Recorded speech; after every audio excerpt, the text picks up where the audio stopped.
Peace. My name is Thomas. And I'm Austin.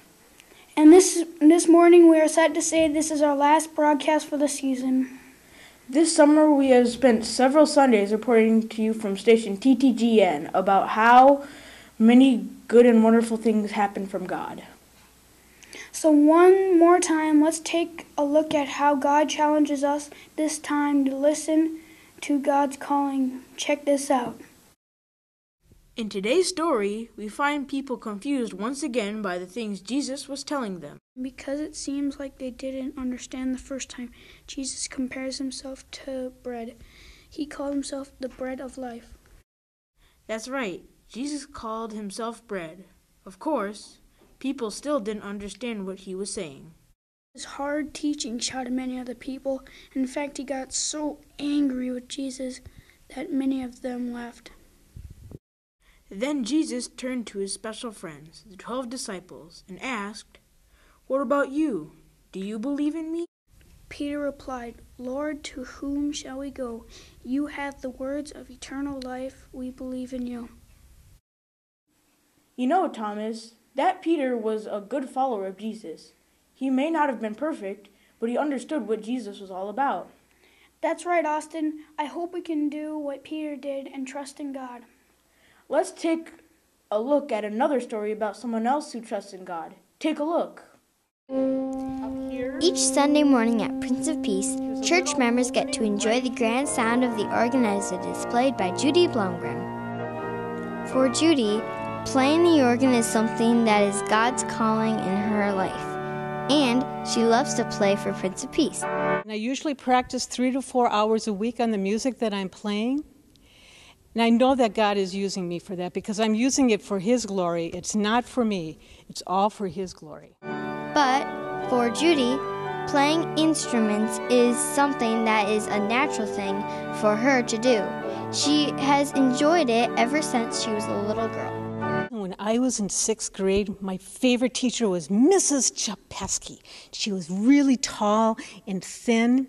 She didn't know anything about music, but I was getting to be kind of a good piano player, so I said, "Let me teach the music class." And she said, "Okay."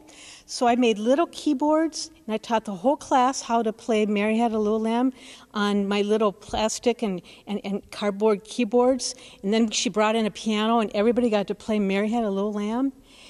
And I thought to myself, I can be a teacher. I can actually do this. Who said air?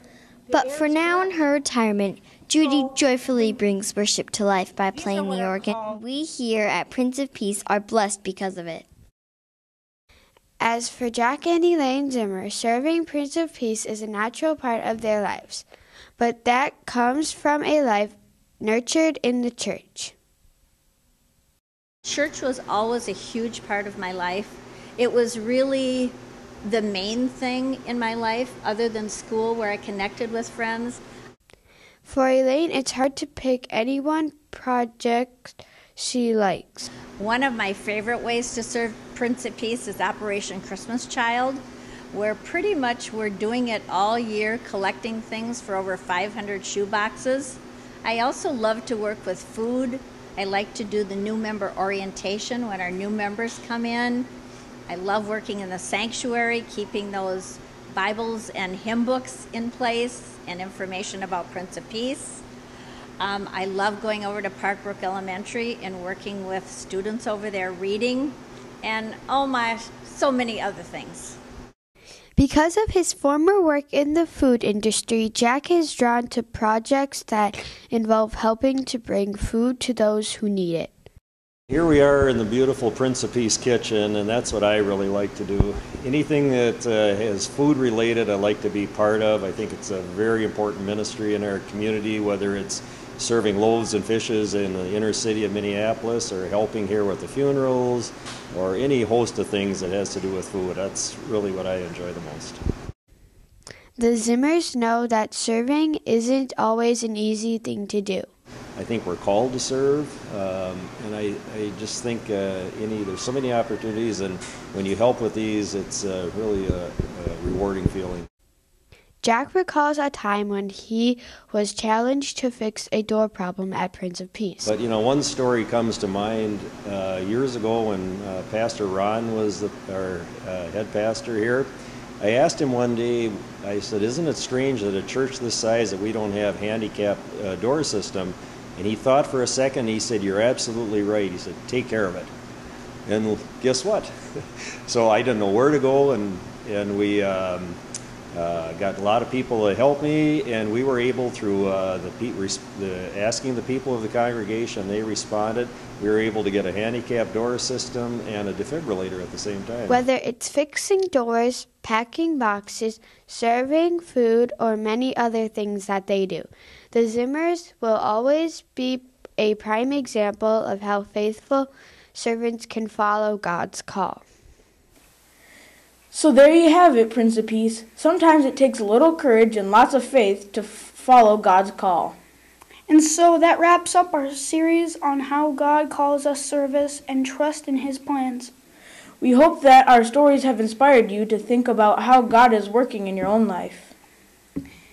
And we hope that God will always show you the way, even when you aren't certain what to do. This is Austin Thomas signing off. Have a great rest of the summer, praise Prince of the Peace. Lord. Bye.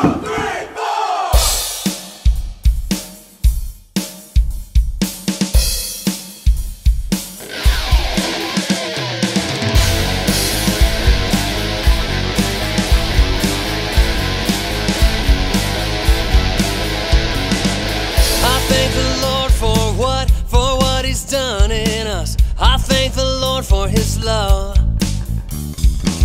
I thank the Lord for what He's gonna do in us from the heavens above. I thank the Lord for